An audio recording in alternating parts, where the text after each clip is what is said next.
Bonjour et bienvenue, aujourd'hui je vous propose un nouvel exercice photo de saison qui va pouvoir occuper votre heure de sortie quotidienne si vous êtes matinal, photographier la brume ou le brouillard. Brume ou brouillard, qu'est-ce que c'est? Qu'est-ce qu'on peut en faire? On va essayer d'éclaircir un petit peu tout ça. Pour commencer, il faut savoir de quoi on parle. La brume, c'est un amas de gouttelettes qui se forment par condensation. On parle de brume quand la visibilité est supérieure à 1 km et on parle de brouillard quand la visibilité est inférieure à 1 km. Donc en gros, une brume, ça n'est ni plus ni moins qu'un petit brouillard.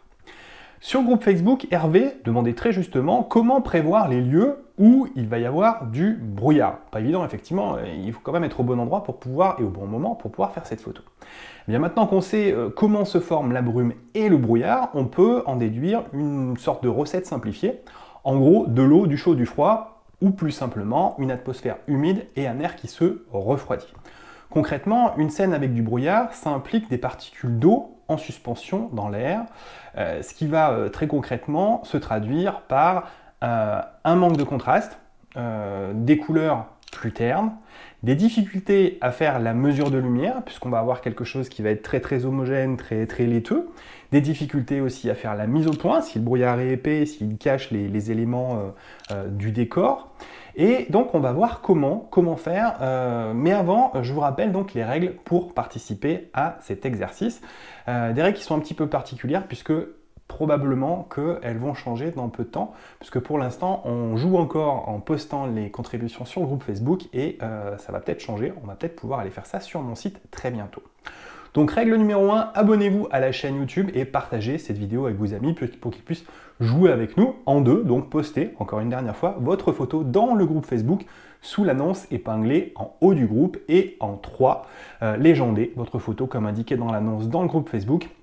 Attention, postez bien comme d'habitude une photo et une seule avec sa légende, pas plus, mais vous pouvez ajouter une photo du making-of ou de vous pendant la prise de vue. C'est toujours sympa de se voir à travers les photos de prise de vue, enfin les photos de making-of de prise de vue interposées.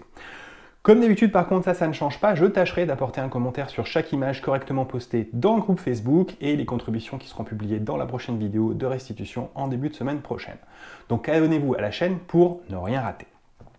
Concernant le matériel photo, pour cette prise de vue de brume et de brouillard, vous devrez prévoir votre boîtier, bien évidemment, et alors si vous travaillez, si vous faites des photos tôt le matin ou avec des ambiances lumineuses qui sont relativement sombres, prévoyez un trépied, comme ça vous permettra de faire des poses longues si votre scène manque de lumière.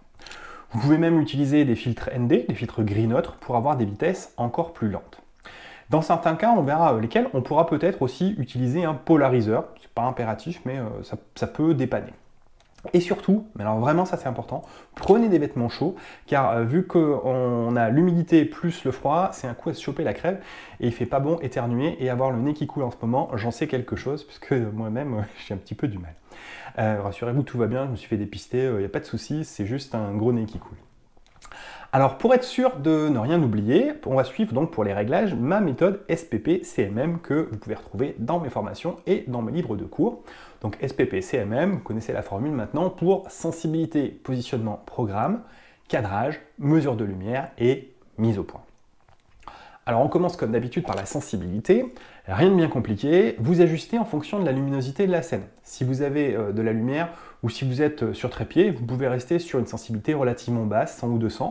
Et si vous manquez de lumière et que vous êtes à main levée, c'est-à-dire sans trépied, montez les ISO. Alors n'hésitez pas, il y aura du bruit mais c'est pas grave, pour avoir une vitesse d'obturation qui reste quand même relativement élevée. Si elle est trop basse, vous risquez d'avoir des flous de bouger. Et il vaut mieux avoir un petit peu de bruit plutôt qu'une vitesse qui va être trop basse et que votre image soit floue. Parce que du bruit ça se rattrape, un flou de bouger c'est irrattrapable. Deuxième point, le positionnement, qui lui est essentiel, notamment le positionnement dans le temps et dans l'espace. Pour avoir de l'humidité et du froid, le matin au lever du soleil, c'est pas mal. Le lever du jour, c'est plutôt bien. Donc regardez bien la météo et pensez à venir repérer la zone avant, si vous comptez faire la prise de vue au lever du soleil. Il se peut que la brume se dégage vite, et si vous devez vous déplacer ou trouver le bon point de vue, vous risquez de rater le coche. Donc il vaut mieux avoir anticipé un petit peu. Toujours en positionnement, trépied s'il y a peu de lumière, et trépied plus filtre gris note, filtre ND, si vous voulez une vitesse lente. Et enfin, fichier RAW pour avoir un peu plus de matière première en post-production pour pouvoir travailler un petit peu plus facilement son fichier.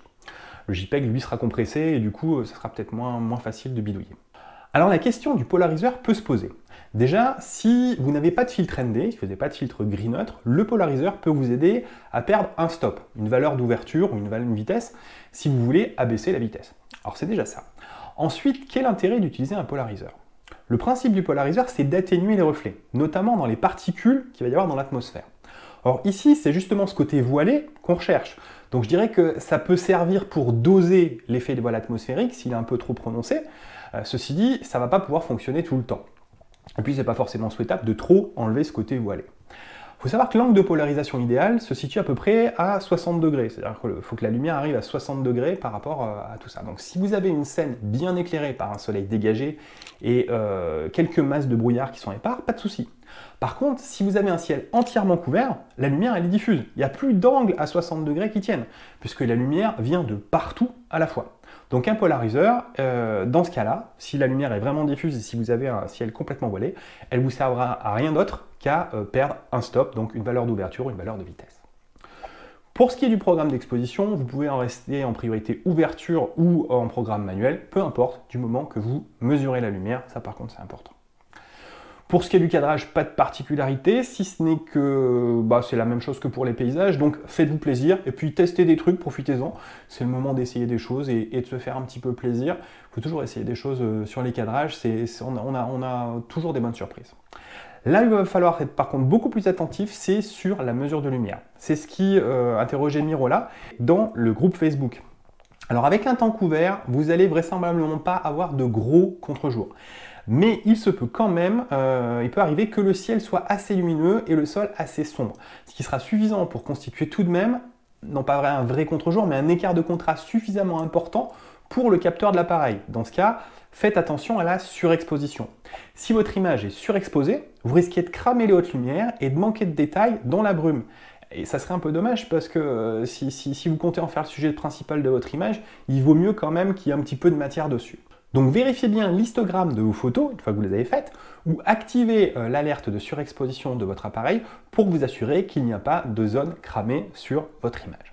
La zone cramée sur l'histogramme, c'est quand la courbe touche le bord droit de l'histogramme. Ici, par exemple, on voit bien que la courbe, elle touche le bord, donc c'est cramé. Et ici, elle s'en approche, mais elle ne le touche pas, donc c'est pas cramé. La question s'est posée cette semaine dans le groupe privé des formations, est-ce que l'on peut travailler sans faire de mesure? Alors la réponse est oui, curieusement, même si je ne suis pas un grand fan en reportage de ce genre de méthode, car ça fait perdre du temps et je préfère travailler en anticipation, en mesurant la lumière et en mémorisant l'expo, c'est ce qu'il y a de plus rapide. Mais là, on a le temps. Du coup, si vous avez un hybride ou si vous utilisez la visée sur l'écran arrière de votre réflexe, en activant ce qu'on appelle la simulation d'exposition, c'est-à-dire que l'appareil photo vous montre un aperçu de ce qu'il va y avoir sur l'image finale, vous aurez donc un aperçu direct du rendu. En programme manuel, vous ajustez la vitesse et le diaph, et en programme semi-auto, vous utilisez la correction d'exposition. Dans les deux cas, vous tournez les boutons avec vos petits doigts jusqu'à ce que le rendu que vous avez dans votre viseur vous convienne. Voilà pour l'exposition, c'est un peu de la piphométrie, c'est un petit peu du travail au jugé, mais ça fonctionne hyper bien. Donc si vous n'êtes pas à l'aise avec la mesure de lumière, faites ça. Pour la mise au point, le risque c'est d'avoir une scène vaporeuse, sur laquelle l'appareil ne trouvera pas forcément un point d'accroche pour accrocher l'autofocus. Et si vous voyez que l'autofocus patine, il va faire ou alors il va pas arriver à accrocher quelque chose, vous appuyez sur le déclencheur, il ne veut pas déclencher parce qu'il n'a pas fait la mise au point. Donc dans ce cas-là, vous débrayez l'autofocus et vous faites la mise au point, j'allais dire la mesure de lumière, vous faites la mise au point manuellement, donc en manuel focus. Voilà pour les réglages. J'avais également une question d'André qui demandait s'il faut allumer le flash dans le brouillard. Alors, à moins d'avoir un sujet à déboucher sur un premier plan, je dirais que non. D'abord parce qu'un flash, ça ne porte qu'à quelques mètres.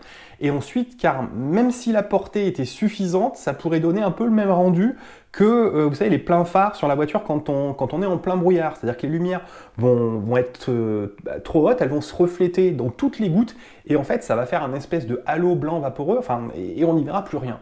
Le risque du flash, c'est ça, c'est que si le brouillard est loin, de toute façon, il sera trop loin pour pouvoir faire quoi que ce soit d'autre qu'éclairer le premier plan, déboucher un premier plan en contre-jour. Mais par contre, flasher dans le brouillard, ça va se refléter partout. Alors après, ça peut faire un effet rigolo, mais disons que c'est pas forcément a priori le premier truc auquel on penserait. Alors une autre question rigolote de Bruno, est-ce qu'on peut souffler sur l'appareil pour faire du brouillard artificiel? Alors le truc, c'est ça. Voilà. Et on voit que ça va faire de la buée. Alors, on peut même crabouiller un petit peu le milieu pour qu'on voit un peu plus net, mais du coup ça va faire du flou un peu partout autour. Alors pourquoi pas, moi j'y suis pas opposé, le but du jeu c'est quand même de photographier du vrai brouillard, mais si vous avez envie de vous donner un effet de brouillard à vos photos, faites-vous plaisir. Enfin, un rat des pâquerettes se demandait quel post-traitement réaliser. Eh bien, le post-traitement, il va servir ni plus ni moins qu'à doser le rendu du brouillard. Alors, on va pouvoir jouer sur le contraste pour durcir un petit peu l'image, au contraire l'atténuer pour restituer un petit peu plus le côté vaporeux. Sur Lightroom, on peut aussi jouer avec la correction du voile pour enlever un petit peu de voile, donc de brouillard, ou au contraire l'accentuer. Ce qui peut être intéressant, c'est pas forcément travailler sur l'ensemble de l'image, mais c'est de travailler zone par zone, en renforçant le contraste sur les zones où il n'y a pas de brouillard, pour les rendre un petit peu plus présentes, et au contraire, en essayant de rendre encore plus vaporées les parties où il y a du brouillard, pour justement faire un effet, j'allais dire, presque de contraste entre la partie sans brouillard et la partie avec du brouillard. Voilà pour cet exercice. Cette semaine, donc, je vous propose de réaliser une photo de brume ou de brouillard. Je vous invite à nouveau à partager cette vidéo avec vos amis et à poster une photo et une seule dans le groupe Facebook. Éventuellement, vous pouvez ajouter une photo du making of. Donc, postez-la bien sous l'annonce de cette vidéo épinglée en haut du groupe pour que je puisse l'intégrer dans la vidéo de restitution. Je suis en train de refondre le site, je vous en ai déjà parlé dans le groupe, donc le site web pour que les contributions puissent se faire directement sur mon site avec des groupes pour pouvoir échanger, des cours, des points et plein de trucs à gagner. J'ai posté une petite vidéo dans le groupe Facebook où je vous montre à quoi ça va ressembler. Certains ont déjà pu y accéder pour pouvoir tester un petit peu le truc. Alors c'est une vidéo qui n'est pas directement accessible sur YouTube, elle est un petit peu, enfin elle n'est pas en, je dirais pas qu'elle est un peu cachée, mais disons qu'elle n'est pas accessible pour tout le monde. Donc si vous voulez tout de même y jeter un œil, je vous ai mis un petit lien ping par ici. Donc en cliquant sur ce lien, vous pourrez aller voir à quoi va ressembler le prochain site et me dire ce que vous en pensez. En attendant, je vous souhaite une bonne semaine, de bonnes photos et je vous dis à tout de suite pour échanger dans le groupe Facebook en attendant le site internet. Ciao.